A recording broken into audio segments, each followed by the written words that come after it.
Donc ensuite, pour déterminer le moment de la récolte, eh bien, il faut qu'on attende bien sûr que la plante soit complètement sèche, une belle journée séchante aussi.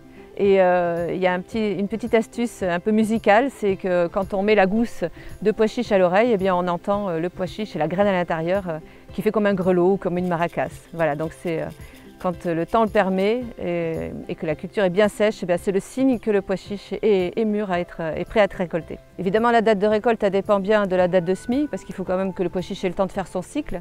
Mais globalement, si on sème fin mars, début avril, on récolte fin juillet, début août. Donc là, cette année où on a semé plus tard, en semant la troisième décade d'avril, eh bien, ça va dépendre beaucoup de la météo, des semaines qui se déroulent depuis et des semaines à venir. Et on pourrait se trouver à récolter un peu plus tard que d'habitude, évidemment. Alors on peut encore progresser, c'est sûr, pour les rendements du pois chiche sur la ferme. On a des écarts qui ont pu depuis quelques années aller de 800 kg à 1,4 tonne. Mais globalement, on compte chaque année entre 10 et 12 quintaux par hectare pour pas simplement être optimiste, mais aussi réaliste. Selon l'assolement chaque année, eh bien, nous faisons plus ou moins de surface de pois chiche. Alors les années où nous en faisons moins, eh bien, on les dédie complètement à nos circuits courts à 100%. Et puis les années où nous devons en faire plus pour que ce soit logique d'un point de vue agronomique, eh bien, nous engageons la surface supplémentaire en coopérative.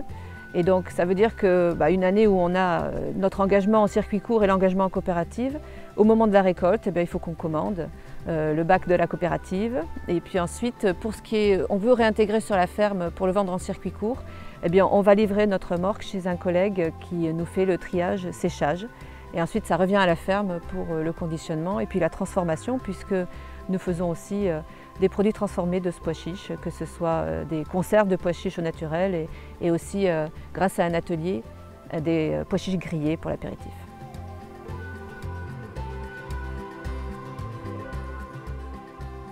Et alors, quand on n'a pas réussi à éliminer tout ou partie des adventices en culture et qu'on se retrouve avec une parcelle pleine d'adventices à la récolte, le risque c'est que justement ça tâche les graines.